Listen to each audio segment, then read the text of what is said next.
Bonjour à toi. Dans cette capsule, je vais corriger l'exercice 3 de cette première série d'exercices du début d'année. Donc la détermination d'un volume. Alors j'insiste sur ce point, cet exercice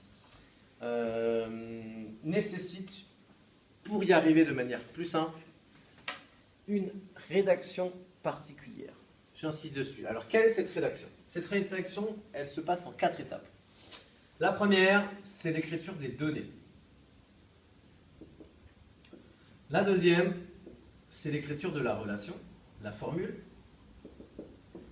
La quatrième, c'est le calcul. Et enfin, la quatrième, c'est la conclusion.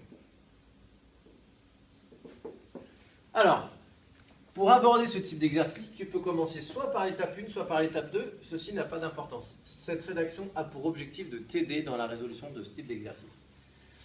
Alors, moi, la première chose que je ferai à ta place, le conseil que je te donnerai, c'est déjà d'identifier la consigne. La consigne, c'est calculer le volume. Donc, dans calculer le volume, il y a le verbe d'action calculer, ça veut dire que tu vas sûrement avoir besoin de ta calculatrice. Et puis, on voit que c'est calculer quoi? C'est le volume. Donc déjà, ici, tu vois ce que tu vas devoir déterminer, c'est le volume. Maintenant, il va falloir que tu saches que le volume est représenté par le symbole V. Bon, ça va, c'est pas trop dur, parce que le volume commence par la lettre V. Et tu dois repérer, te souvenir dans ton cours, est-ce qu'il y a une formule avec le volume? Alors pour l'instant, tu connais celle de la masse volumique, puisqu'on est dessus. Donc tu sais que la masse volumique, c'est le rapport entre la masse et le volume.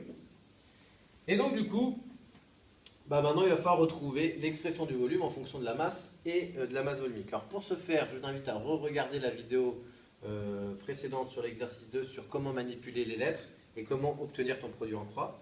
En tout cas, si on fait notre triangle, bon je réexplique, ici on voit de ce côté-là que j'ai deux grandeurs, deux lettres. Donc je vais commencer par positionner ces deux lettres. J'ai la masse au-dessus, je la mets au-dessus dans mon triangle. J'ai le volume en dessous, je le mets, tiens cette fois-ci je ne vais pas le mettre à droite, je vais le mettre à gauche, pour changer. Et du coup il me reste le rho de la masse volumique. Je cherche le volume, je cache le volume, et je m'aperçois que c'est bien la masse sur la masse volumique. Je rappelle que ces barres sont des barres de divisé et que cette barre-là est une barre de multiplier. Donc en cachant le volume, j'ai bien le volume qui est égal à la masse divisé par la masse volumique. Voilà.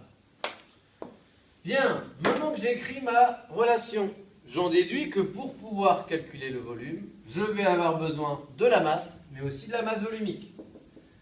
Ce qui est important ici, c'est de connaître au préalable l'unité de la masse. Ça, c'est hyper important parce que tu t'attends du coup à chercher dans ton énoncé des grammes ou des kilogrammes, ou des milligrammes ou des centigrammes, enfin tu as compris. Dans l'énoncé, on te parle de prélever 20 grammes d'éther. Donc et voilà, elle est là, la masse. La masse volumique.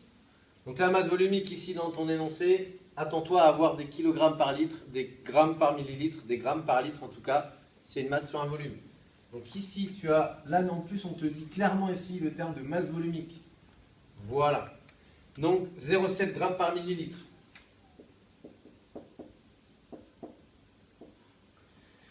Maintenant que tu as fait ça, tu n'as plus qu'à réaliser ton calcul. Et attention à cette étape, souvent il y a des élèves qui vont trop vite et qui confondent. Et qui à ce moment-là vont mal replacer les chiffres. C'est-à-dire qu'ici c'est la masse qui est en haut, la masse c'est bien 20 grammes et c'est pas 0,7. On divise 20 par la masse volumique, c'est-à-dire 0,7. Et là, il faut prendre la calculette. Alors c'est vrai que j'ai pas pris mon calcul. Ah si, j'ai pris ma calculette.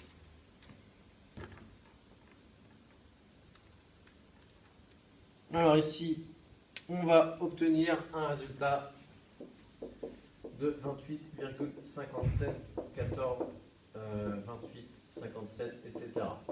Bon, parlons un peu de ça. Je n'ai pas encore mis l'unité, mais on va en discuter après. Ici, la calculette t'affiche un certain nombre de chiffres. Tu dois, alors en maths, on va te dire quand arrondir, en physique, on ne te le dira pas tout le temps. Donc je te montre ici comment faire. Est-ce que ça nous sert, voilà, on va se poser une question, est-ce que ça sert à quelque chose de savoir qu'un individu mesure 1m72, 350, 456 mètres?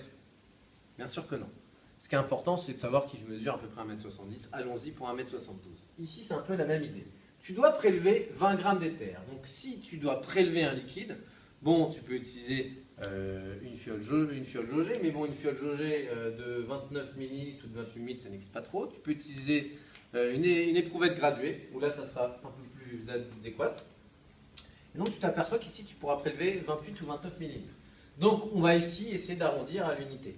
Alors maintenant, il ne faut surtout pas tronquer, c'est-à-dire couper, sans regarder ce qu'il y a après le 8, mais bien arrondir. Et tu sais très bien que lorsque c'est un 5, on arrondit toujours au chiffre supérieur.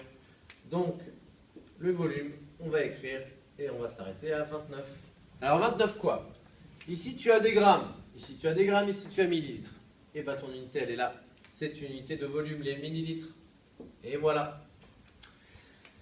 Bien, en quatrième étape, ce qu'on attend c'est que tu reprennes les termes de la question et que tu rédiges une réponse. Donc en fait ici, quand on te dit calculer le volume d'éther à prélever, et ben tu reprends les termes.